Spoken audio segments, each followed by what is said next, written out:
Well, NBA free agency starts tomorrow, but James Harden has a decision to make today. The Beard has a chance to land that $47.4 million player option. If he opts in to stay there with the Sixers, he'll be eligible to sign an extension worth $223 million over 4 years. But given how he played last season, just 33 years of age, not quite the MVP we saw a few years ago, a confusing, uneven season with both Brooklyn and then in Philly in the later part of the season. You see the numbers here, points per game, 22, the worst since 2011. Field goal percentage at 41%. Haven't seen those numbers since 09. And three-point land, where he's made his money a lot, especially there in Houston, worst ever at 33%. Joining us before all this shakes out, Mr. International, by the way, Bill Reiter, checking in, of course, to give us the latest pulse on the NBA and all this movement we might see. And Harden, of course, has a chance to opt in on that $47 million, as I mentioned, to stay in Philly. But there's been rumblings about his decision possibly tied to a P.J. Tucker. What more can you tell us about that? Yeah, Brandon, that's exactly right. Unlike Russell Westbrook and Kyrie Irving, this is a player with a player option who also gets along with this organization, and they're on the same page. Talking to sources in and around Philadelphia, the expectation is they'll find some sort of actual compromise between what the organization needs and what James Harden wants. Expect him to opt into that deal, to sign a new deal. It won't be the 5-year supermax he's entitled to.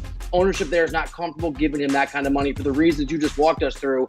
But something in the 3 or 4 year range at a hefty sum that gives them the flexibility to add some other players and some pieces, to have some cap space in this free agency class, I think is the most likely outcome for Harden and for Philadelphia.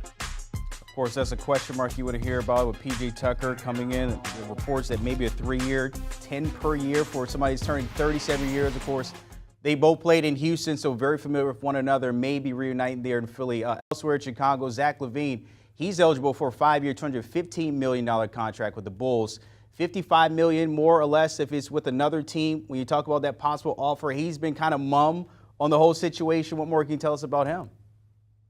Yeah, this one's tricky. You would think if things were straightforward, and free agency never is, especially when you're a Rich Paul client, which is exactly what Zach Levine is.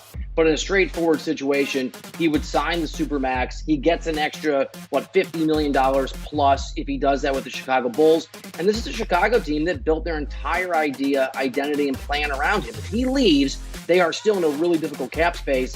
But the sense around the NBA, talking to folks, Brandon, is that there's some concern from Chicago and some excitement from other teams that he might decide not to sign with Chicago, to accept what will be, in effect, one fewer year, a 4-year deal, and a lot less money, and send himself somewhere else. The problem is that gets really complicated. The teams that have the cap space to sign a guy like Zach Levine, there's 4 of them, are undesirable markets and not particularly competitive teams, places like Indiana, Orlando, Detroit. The places Zach Levine wants to go, as I understand it, competitive teams like LA, which is almost an impossibility, places like Dallas, that would require a sign and trade that those teams either can't do, see the Los Angeles Lakers, or it's very difficult to do, and you need the Bulls' cooperation.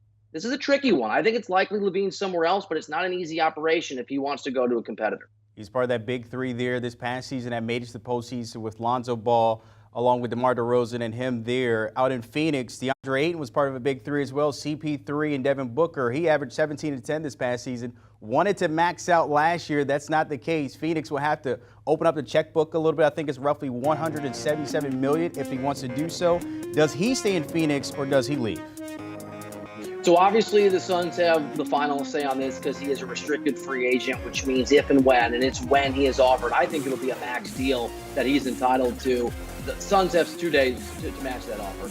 The problem becomes that Phoenix has indicated publicly and privately in reports that I've been able to confirm just around the NBA that they don't value DeAndre Ayton as a max player. They don't see him worth that kind of money. And right or wrong, they believe, as I understand it, they can continue to be extremely competitive without him if that's what they have to do. And that was true before the postseason. Obviously, his postseason was less than excellent. So I think it's highly likely he's going to be somewhere else. And again, Brandon, it's a very similar situation to Zach Levine, even though I know Ayton's a restricted free agent, Levine's unrestricted.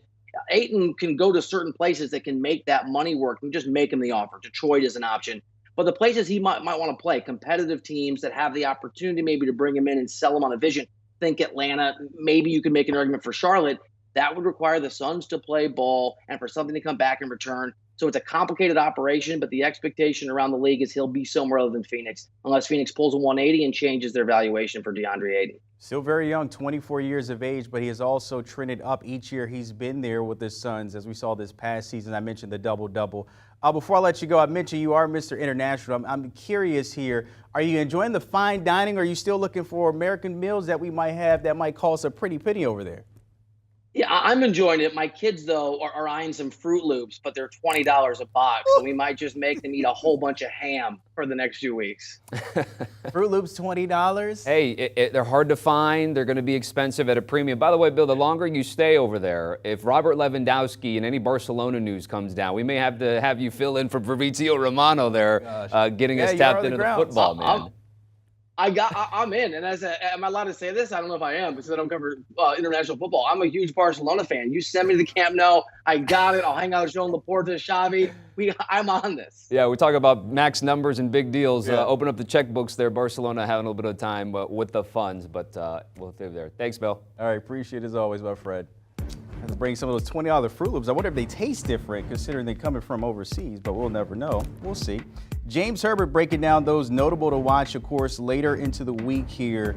Zach Levine, as we mentioned, could make $215 if he stayed in Chicago, but as Bill Reiter just mentioned, there's a chance he might believe in James Harden as well. Then Bradley Beal has a decision to make too, if he's going to stay in D.C., where he can max out around $250 along with others. John Wall taking his talents from Houston, by the way, to the Clippers once everything and the dust is settled later this week.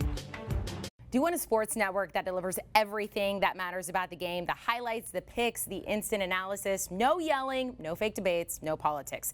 Hit the subscribe button and never miss a moment.